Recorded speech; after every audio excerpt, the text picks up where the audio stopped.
Good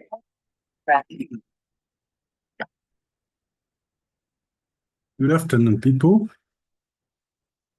It's yet again another lecture session. Of course, making progress from where we had ended. Remember last time we were looking at other technologies that are employed to take care of these these different IDS technologies that are in place that can be implemented to achieve the intrusion detection and prevention.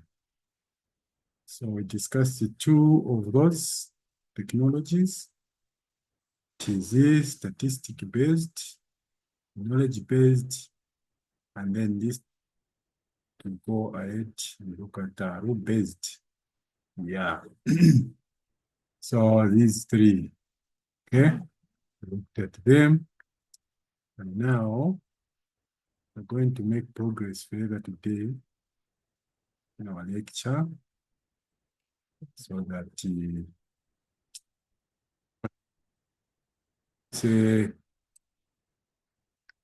it's a process of learning, acquiring knowledge, building up on the knowledge that you know. So yeah, so we're going to build it up. All right.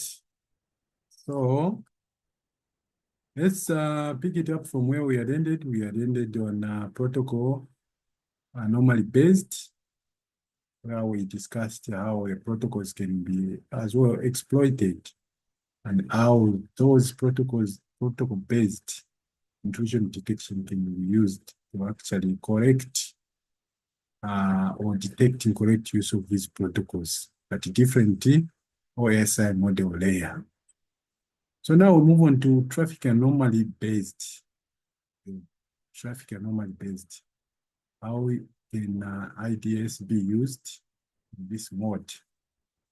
So these systems, okay, have traffic anomaly filters. So here the idea is to detect changes in traffic patterns.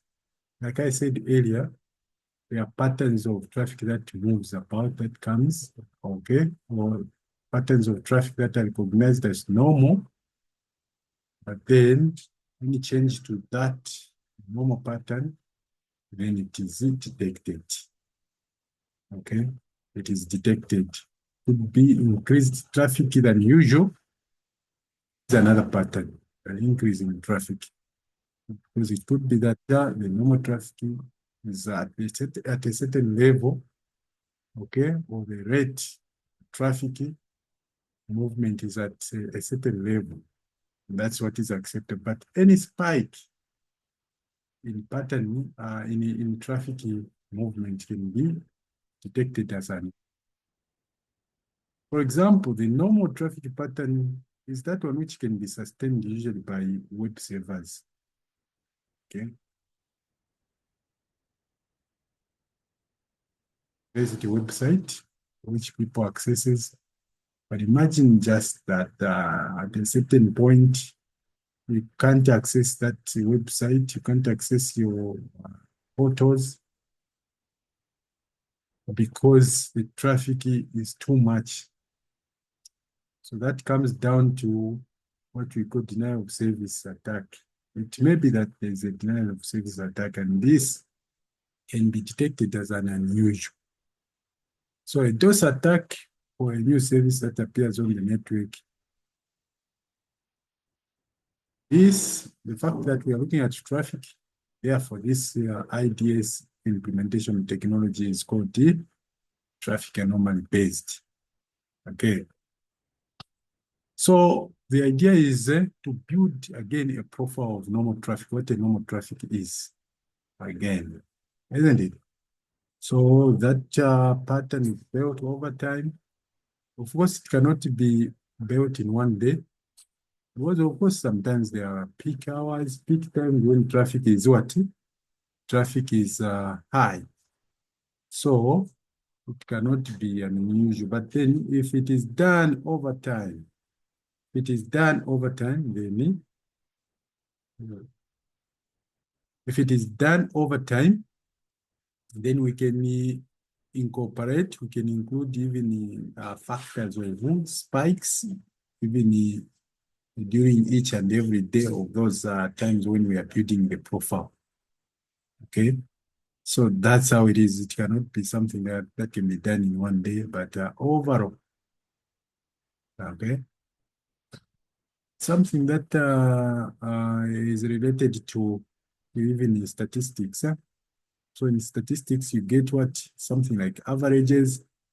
Okay, that helps you to actually come up with a leveraged value. So here we are also looking at a profile that can be built over time. Okay. Now here we have filters or thresholds. So thresholds can be adjusted as to sensitivity of what is normal and what is abnormal. So you get to put or configure the threshold, something that you can accept to be normal within the range. So because of what I was saying, to say sometimes even on a normal operation, you can have raised traffic, high traffic.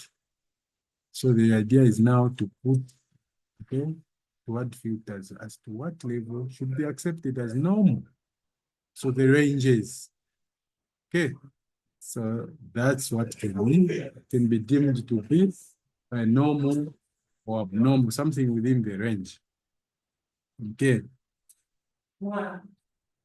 So since we can have this range idea, so statistical anomaly-based IDS can detect unknown attacks, okay, even when they happen.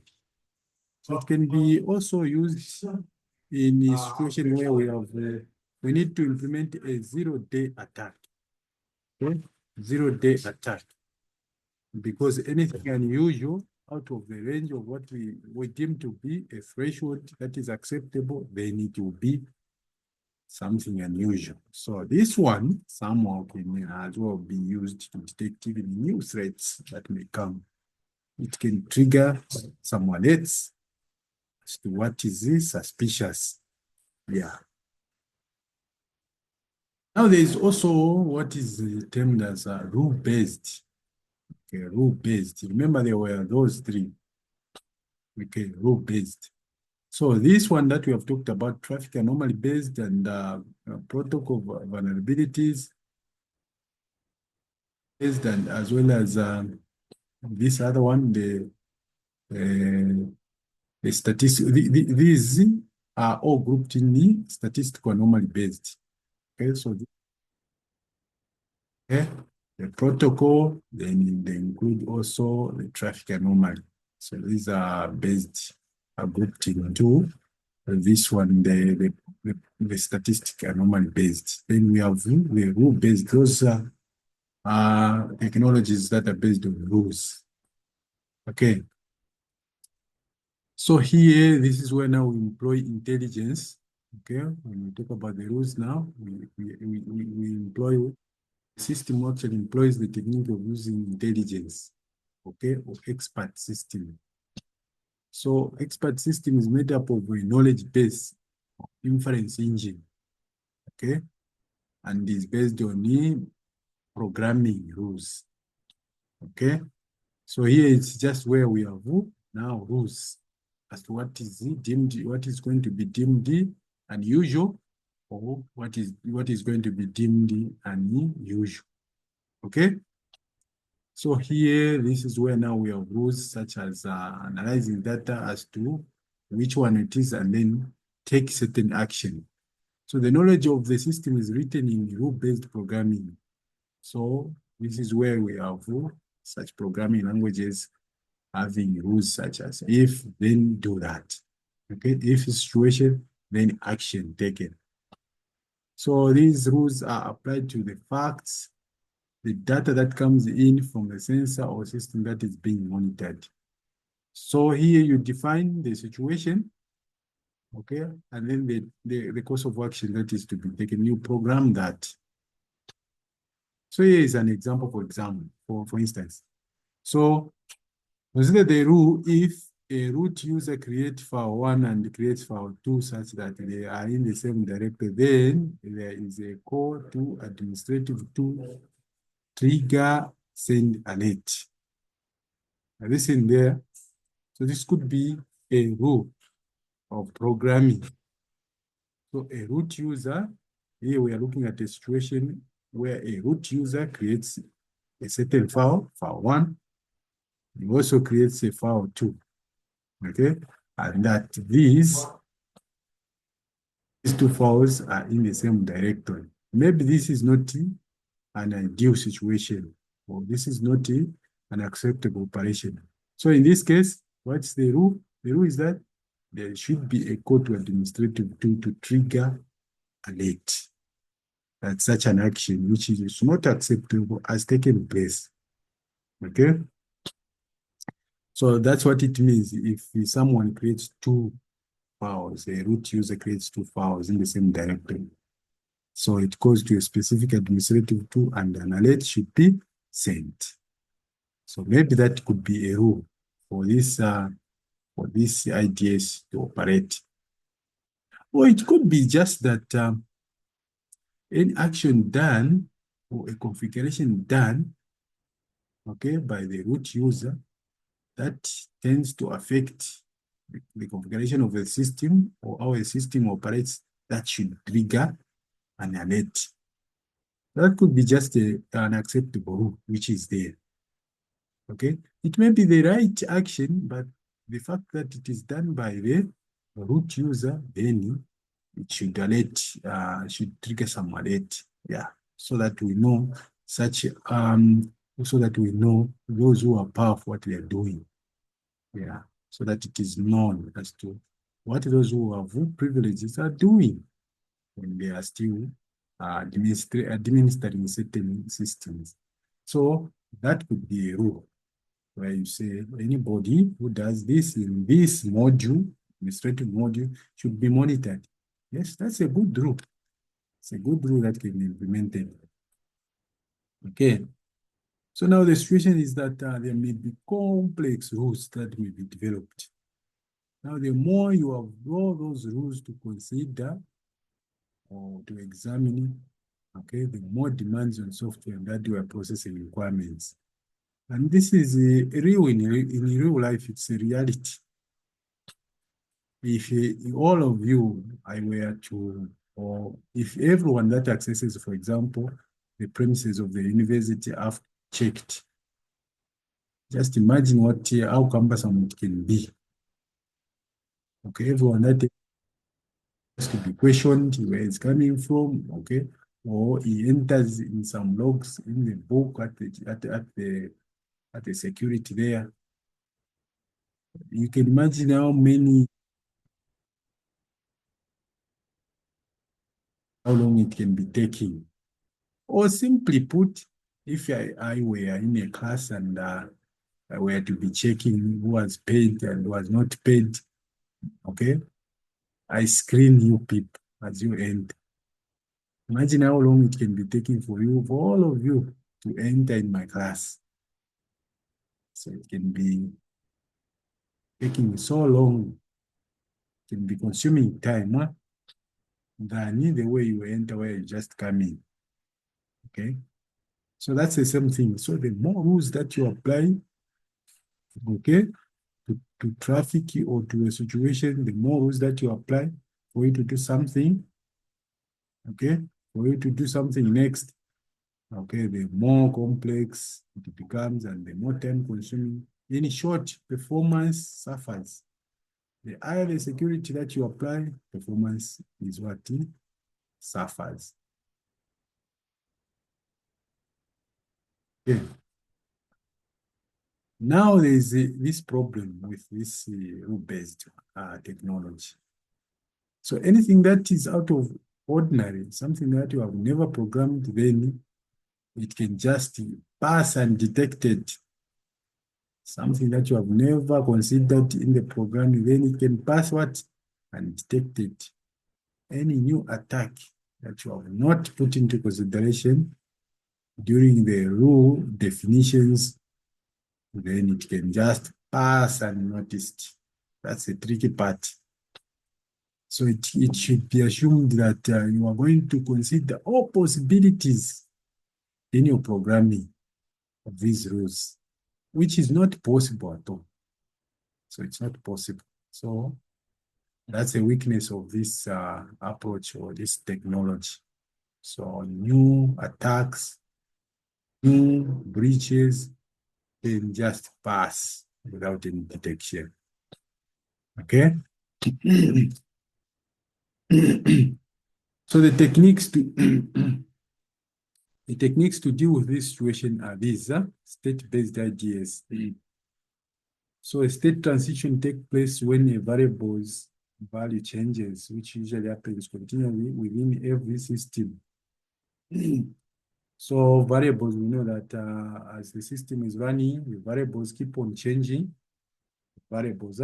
So these variables are storage locations in memory, which keep on changing as systems are executed. Okay. So at each and every time, there is a state of these variables. Okay. At which they. So now with this approach, okay, the initial state is the state prior to the execution of an attack. Okay. And the compromised state is the state after successful penetration. So there are all these states. So before an attack, there is a state in which the system is. Okay. During execution of the attack, also that is also its own state. And the state thereafter, after the successful attack. Okay, so all these are states. So now the IDS has rules that outline what state transition sequences should sound, what state transition sequences should sound an alarm. You have noticed that? So we have all these states. Okay. So now the IDS that has rules will tell to say this is state. Okay, if there's such a state that results in this state should trigger an alarm. Okay.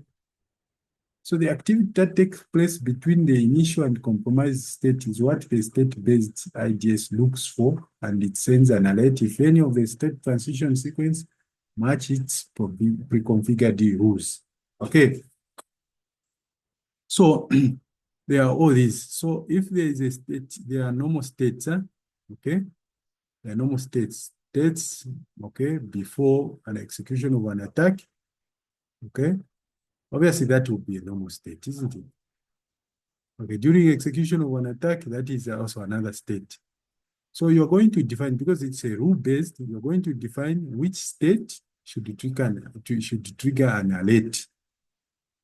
Okay, a state which you are going to deem, okay, as a suspicious state. So that's a state which you're going to give a rule to trigger an alarm. So this is a situation. Okay. So it is a rule-based, however, just like the other one, okay, where there are rules. But except that here we are looking at the state of variables. So, you know, when a system is running, there are variables, like I stated. So, for example, when you log into the system, there are system variables like the sessions. Okay, the sessions is going to keep your username. It's going to keep the modules that you are going to access.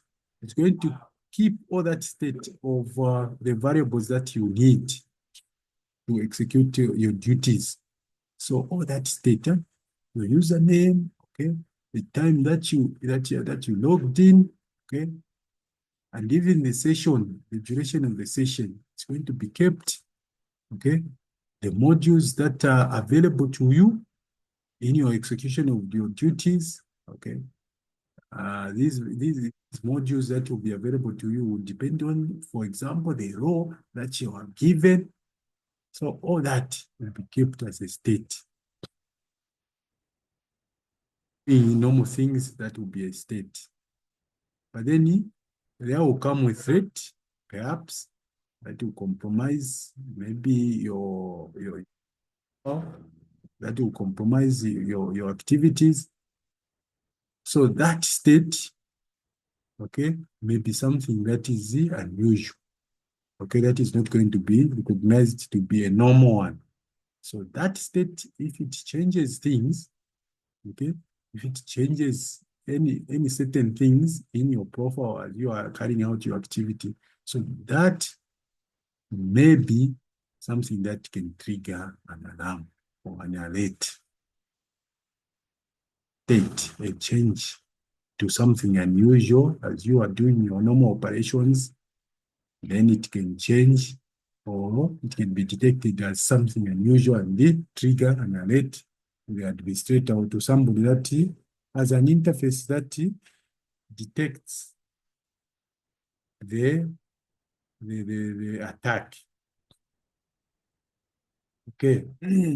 So that's what these IDS, state-based IDS do. Okay, they look for and send an alert if any of the state transition sequence match its pre-configured rules as to say this is unusual or this is unacceptable. So this type of IDS scans for attack signatures in the context of stream of activity instead of just looking at individual packets. It doesn't look at packets like the network one, network-based. Here, we look at the stream of activities, okay? Unusual activities that are taking place. Okay, so it's the state, the signature of what is deemed to be normal operations or normal sequence of operations that are done to abnormal sequence of operations that are done. So the state of all those variables in operation. So something that is deemed to be abnormal is going to trigger an alert definitely. So all these sequences of operations, the state of operations is considered to be what we call a signature. A signature. Okay. Of people in their writing, they have their own handwriting of how they do things. So that handwriting, okay, your handwriting, we can as well call that a signature. Okay, your handwriting signature, how you write, or the behavior of a person is also a signature. Okay, that is something that they can use to identify someone. So actions that can identify someone, that is also a signature. So that's what this IDS, state-based IDS, looks for. It looks for the context of operation or activities taking place. It doesn't examine each and every individual package. Like we said, the promiscuous mode, those are network-based, which are configured. The network interface card is configured okay, in a promiscuous mode where it checks each and every packet. That's not the case here. Okay. Then we have model-based IDS, intrusion detection systems. Okay. So here, the product has several scenario models that represent how specific attacks and intrusion take place. Okay. So the models outline how the system would behave if it were under attack. Okay. And different steps that would be carried out by the attacker and evidence that would be available took place. So modeling is actually looking at what if situations and then you test them out. Modeling, that's what modeling is all about. You try to model a reality of something that is in real life, and then you model it. Okay, you analyze it, how it looks like. So here we model what might what might happen in real life, model it and analyze it. So here we have scenarios, okay, scenarios of what attack might happen and then how the system can behave, okay. Models outline now the system, how it should behave when it will be under attack. So you don't need to learn, okay, from reality, okay. Here you don't learn from reality. It's a situation where you are creating a model.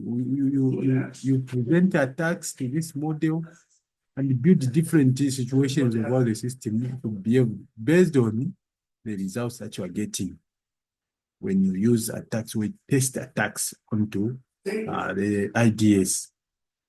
Okay.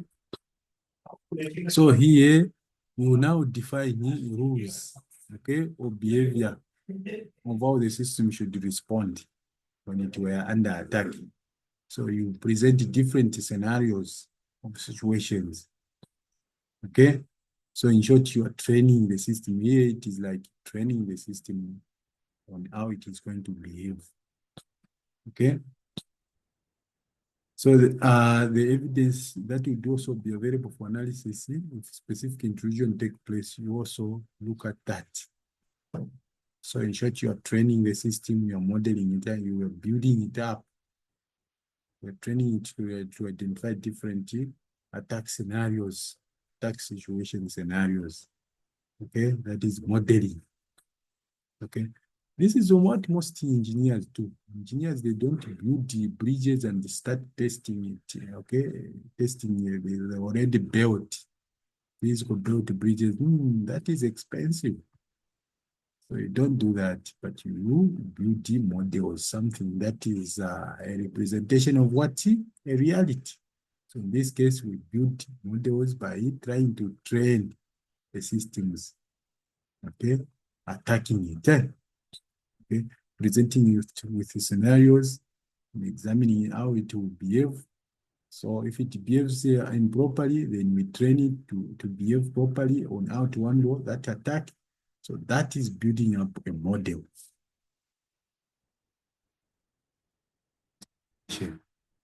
Okay.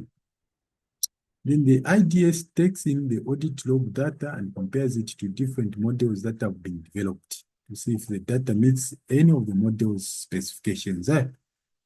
Okay, so that's what it does. So this model that has been developed, it is fed, okay, the data, the audit log, or even traffic, okay, is fed to this IDS, okay, to try to see if it is meeting any of the models that are specified or what it has learned. Okay. So if the IDS finds that data in an audit log that matches the characteristics in a specific model, it sends an alert. Okay.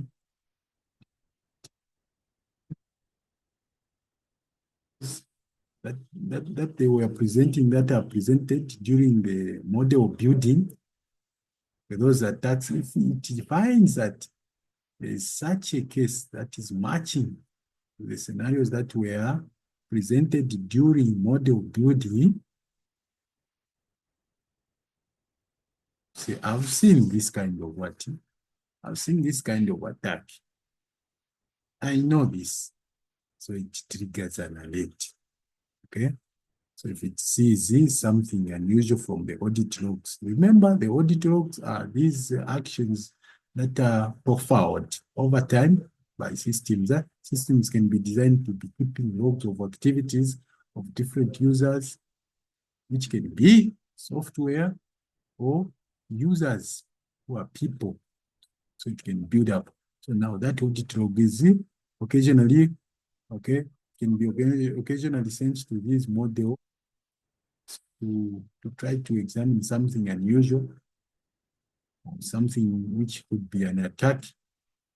But then it can only determine whether it is an attack and triggers an alert based on the scenarios, attack scenarios that were presented to it, okay, during modeling. Yeah. So this is how it operates. Okay. So if the IDS finds data in an audit log which matches all those test scenarios, test model, test scenario models that were done, then it triggers that alert. So this is model-based IDS. Okay. So we have just looked at different technologies that are used in IDS systems. Okay, so the techniques. So state-based IDS are these ones, the model-based IDS. So this helps to determine attacks based on the rules that are defined. We just talked about a traffic anomaly based as well. Okay. So here it looks at the traffic, like we said, at the traffic patterns. We also talked about protocols, which looks at proper usage of protocols. Any improper usage of protocols should be detected. And that is done by protocol anomaly based techniques. Okay. Now, after looking at all this, it's time for us to look at the access control fundamentals. Yeah. Start looking at but we'll start looking at this stage, start looking at terminology that you may find as we discuss, as we make progress in our discussion. Okay. So we have access control fundamentals, okay, things that you should know, that you should be aware of. Okay. So in this part, you are going to be able to tell what are those control fundamentals. It is here where you will learn about the best practices of security, which can help you to achieve those tenets of security, CIA. Okay? Okay. So access controls, when we talk about access controls, we are just looking at security features that control how users and systems communicate and interact with one another. Okay? So that's what access controls are. So access controls are, you want to access something, but how do you access something? Those rules that surround that action. So those are controls. Access. So access is simply the flow of information between a subject and a resource. So that's access. Okay. A command that you send, a command signal that you send, that is access. For example, you want to run a database query, update. So update, or you just want to click something, to execute something. Opening a file, that is access. Now that flow of information, a command that you issue to open that file, if you are allowed to open it. So that is access.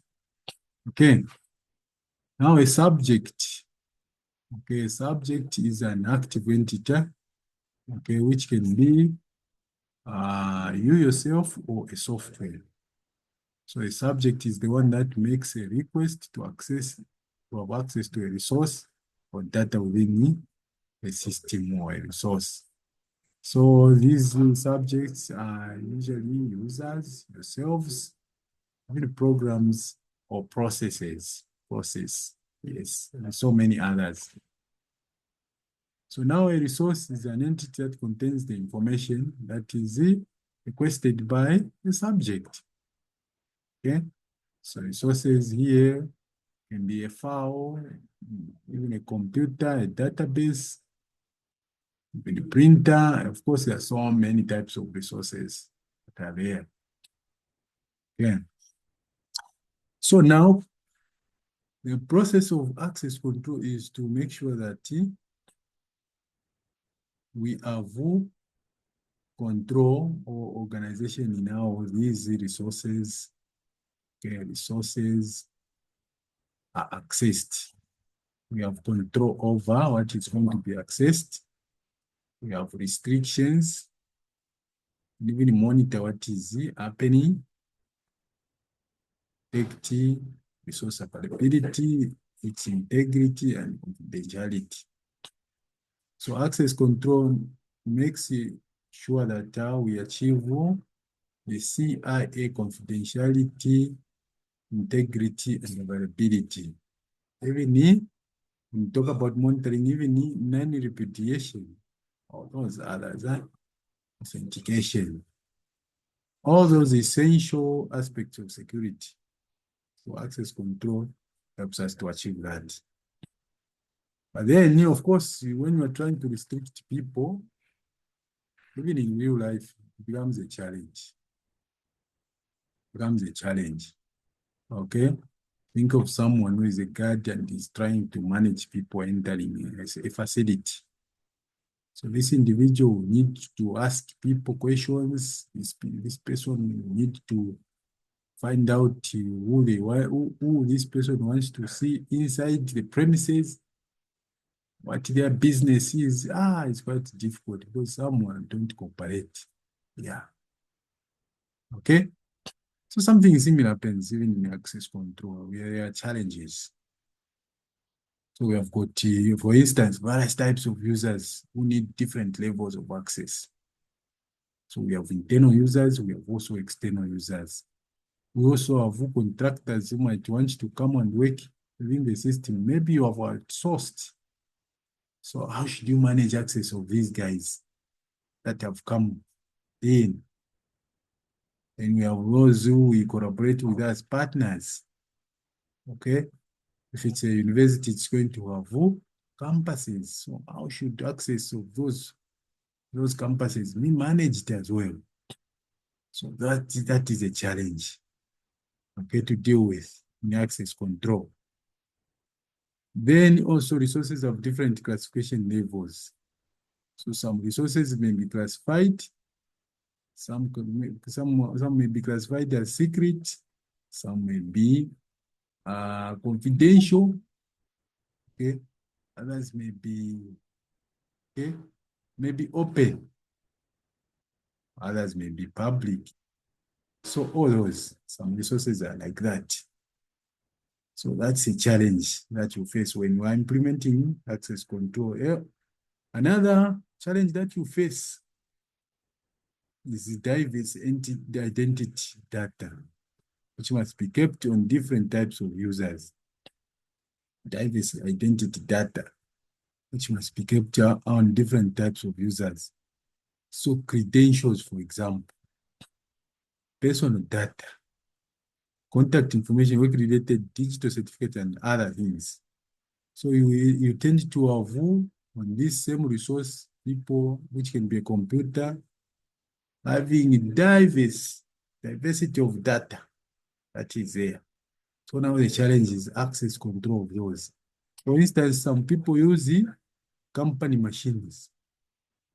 They use them for personal things as well as for company, for keeping data, company data. So now how to manage access control when there are such situations. Then again, some users might use their personal devices, okay, at work. So how do you manage that data? So it's quite a challenge to manage such situations. Okay. BIOD, you have heard of BIOD, BIOD, bring your own device. Such kind of situations happen where users are they are bringing their own devices at work. So it's a kind of a challenge to manage. Okay. So certain techniques to handle such challenges are now identified. So they are now identified. So we have what we call principle of least privileges. Okay. So we are looking at now how we can handle those challenges that have been identified. Principle of least privileges. So here, the idea is that when a new person or a user is defined, he should have what? He should be defined with nothing. Okay? Okay? So this person should be defined with nothing, these privileges. And then this person or user or subject, okay, is going to have or to acquire privileges, okay, as he needs them. As he needs them. That's when they are granted access privileges or permissions. So that is what we call default no access. So the default setting here is no access. But you're right, you have been defined but then you are defined with nothing until, okay, your needs are identified as to what you want to be doing in the system. That's when you are allocated the rows of permissions. Okay. So it states that if nothing has been specifically configured for an individual or the groups he or she belongs to, the user should not be able to access that resource. Yes. So the default is no access. That's a least privilege. So that's one technique to access control. So probably you might start thinking about why would this be important? So try to find out why this would be ideal, or situations when this would be an ideal approach to access control. Then separation of duties, separating any conflicting areas of responsibility so as to reduce opportunities for unauthorized or an intentional modification or misuse of organization assets or information. What does this mean? It means here HR play a role. Here HR or those that create job structures play a role very much. So these people help so much in administration. Okay, they will need to define different roles for each job description. So they should state what this person will be doing in this organization. So when such definitions are in place, it helps to separate what duties or responsibilities. So it will help. For instance, when it comes to allocating roles and responsibilities, these people, according to the role that they'll be executing, they'll be given such permissions and privileges, which will be separate from others at different different level of structure.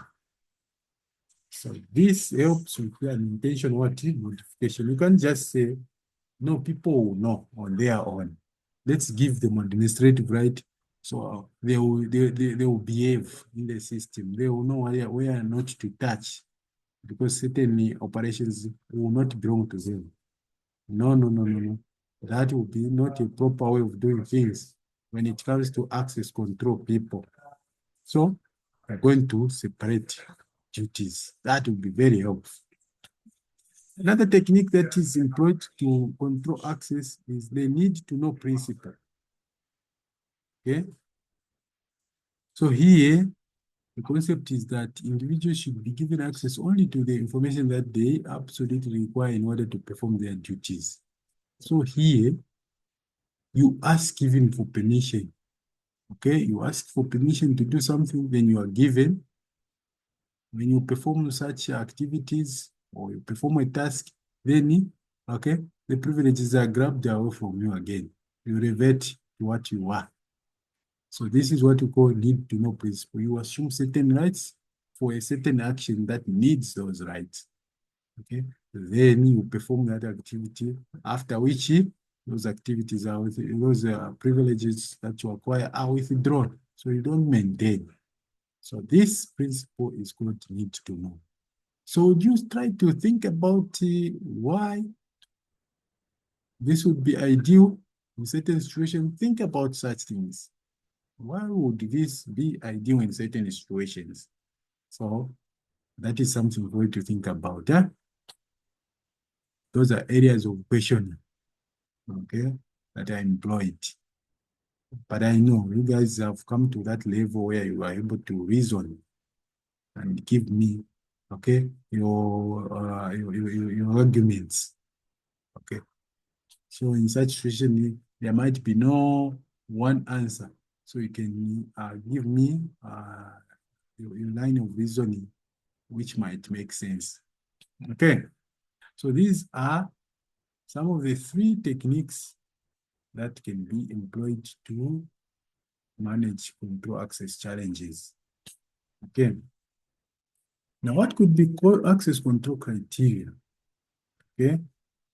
The means that you can use to control access, okay, of what this person is going to access when he logs into the system. What are some of those indicators for you to demarcate what access or to control access? to classify access of subjects or classify access to objects. So we have these criteria which are include roles, groups, location, social security numbers, okay, social security identification numbers, transaction types, all these. There could be others, even geographical locations, yeah, which is there, of course. So these are some of the access control criteria that you might want to base on you want to control access. Okay, we'll talk more about those as we progress. So what are some of the best practices? I mentioned that in our discussion today. We're going to also talk about access control practices. You might, or if you like, best practices of access control. So those practices that helps you to improve security, that helps to improve confidentiality, that helps to bring about integrity and availability. So here are some of the practices that you would want to employ. So one is deny access to systems by undefined users or anonymous accounts. So here, this is the basic practice everywhere. Well, why, of course, would you grant someone who is not defined to have access? No. Or someone to use an anonymous account, an account that doesn't provide identity. No, we don't want that to happen. Okay. The other thing is limit and monitor the usage of administrator and other powerful accounts. Yes. So you want to limit the use of such accounts. Okay. The best idea, even on your computers, there is this arrangement where you can be an administrator, you can be using an account of administrator, or you can be using other accounts which are a little bit lower in privileges to administrator account. That is recommended. In fact, open source operating systems like Linux, they enforce that you cannot execute something that requires administrative rights right there, even if you are using an elevated account. For the root, if you want to use a root, you are supposed to provide the identity. It asks for you to log in, okay, to provide the root identity and password. So that's much better.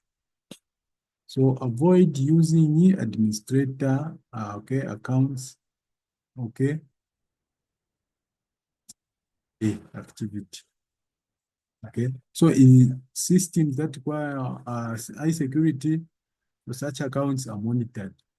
Remember, we talked about where somebody is using as a privilege of using an account, administrative account, for example, and the system, okay, logs an activity, every activity that takes place there. So that allows what? For monitoring. Okay, a change that takes place triggers what? An alert. So here, this is a very good practice. Okay, anything administrative, any action okay, that is administrative in nature, trigger an alert or profile or keep a log. Okay, that's a good practice. Another practice is to suspend or delay access capability after a specific number of unsuccessful logon attempts. This is very important. You have probably experienced this where you want to log in onto a system several times, even on your phones. Trying several wrong passwords, then you are disabled. You are disabled. Perhaps you are told to wait for some minutes. Yeah, that is a good practice, but though frustrating sometimes, but it's a good practice. Okay. We actually call such clipping levels. Some may set it to 3, some may set it to 4 times, and so on. Yeah. Then another good practice is remove obsolete user account as soon as the user leaves the company. Yes, that's a good practice. So if a person leaves the company, he resigns, take care of that account, delete it, or, or probably disable it. So that's a good practice. Somebody else or hackers might exploit such dormant accounts. Another thing is suspending active accounts after 30 to 60 days. This is also a good measure, a good practice, because hackers might take advantage of such an inactive account and use them. So when they are disabled, they are deactivated for such long time, the user, of course, is going to pop up if he really needs it to use it. You're going to show up, and of course, you're going to know that person. Yes, that's a best practice. Enforce strict access criteria. You enforce, you don't just say, if you do this, then you are going to breach the security. You enforce. For example, if a police says that, if the ICT police that you have says that use complex password, you can't just say people must use complex password. What are you going to do to enforce that? Of course, it means configuring the system so that it forces a person to actually use a complex password. So enforce strict access criteria. That is okay, a good practice. Enforce the need to know and list privilege practices, also those that we talked about. You might want to enforce that.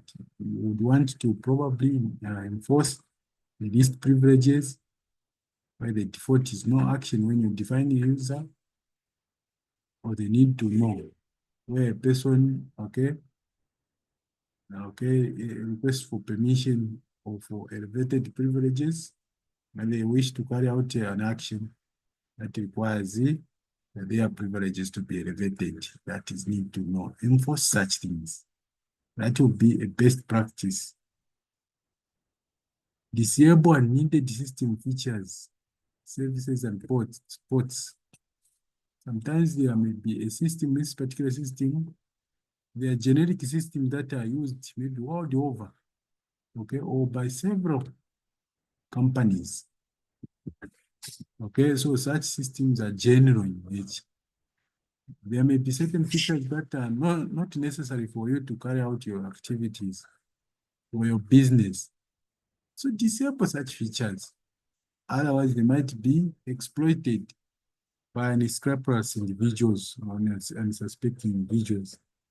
Or somebody might actually use such features and change settings to your system. So disable such. That's a good practice. Okay.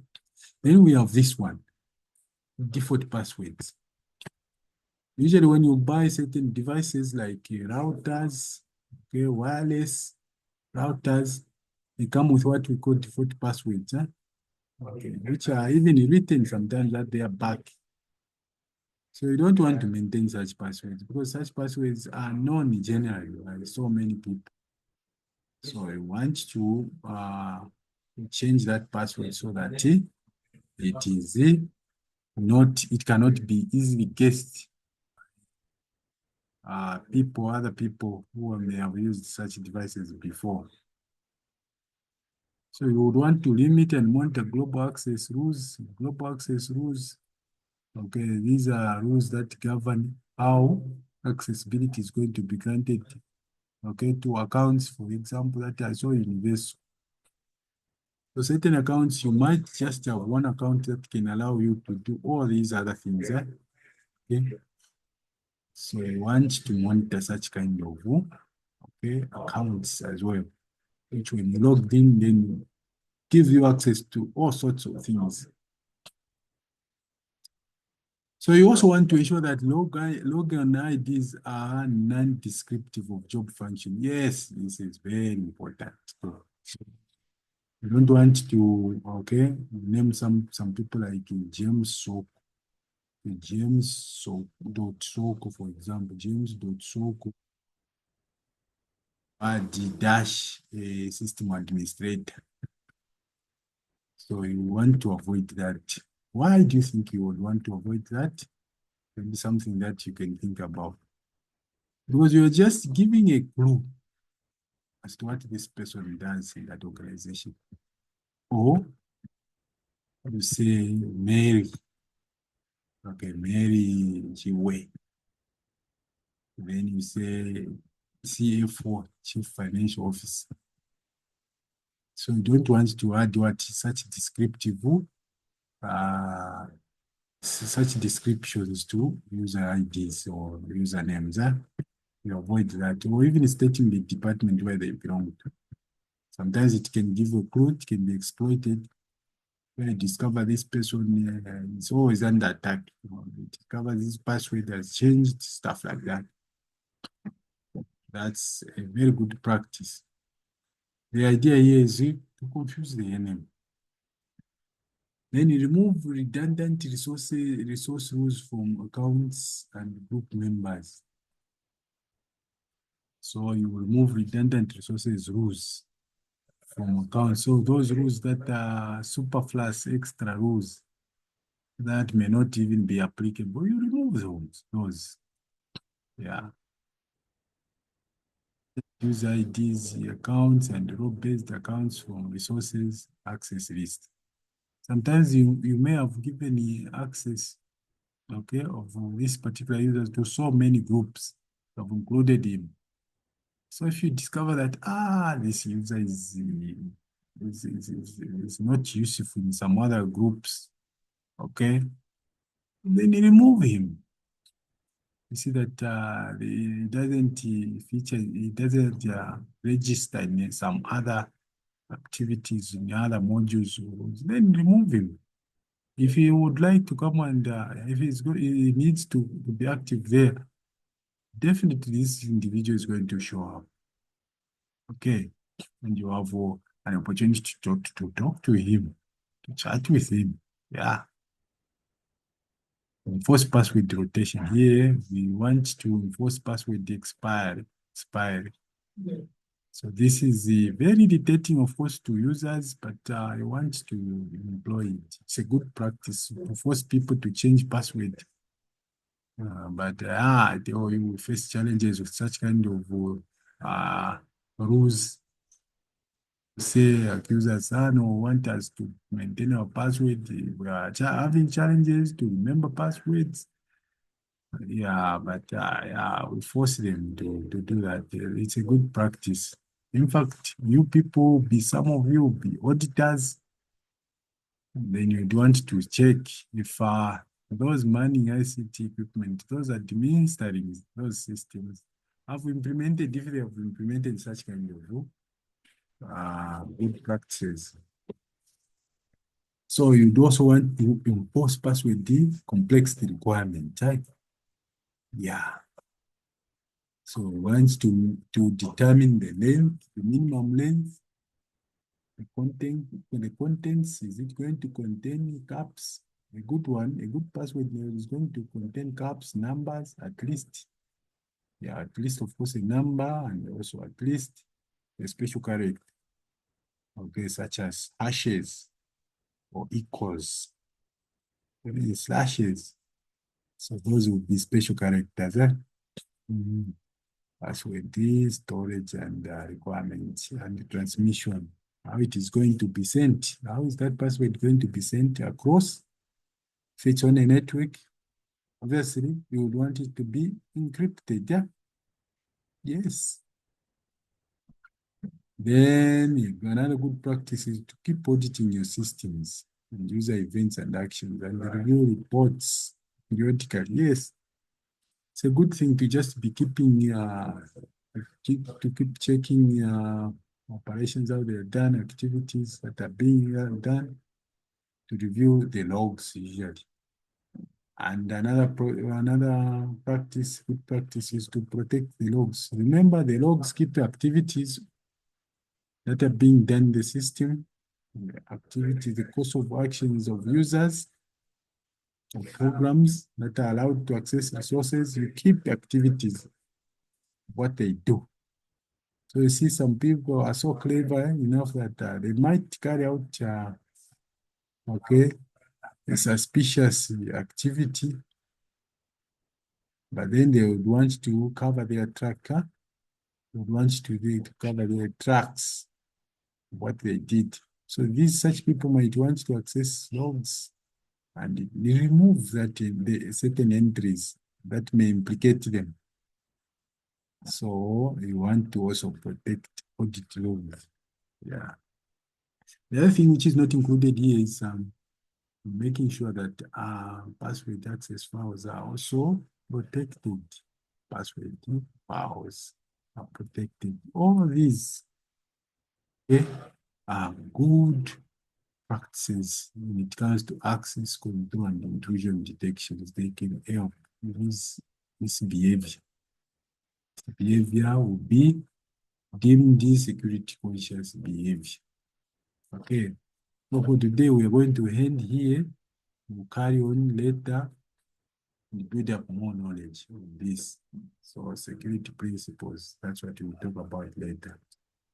Okay, it's goodbye for now. See you in another discussion, another lecture.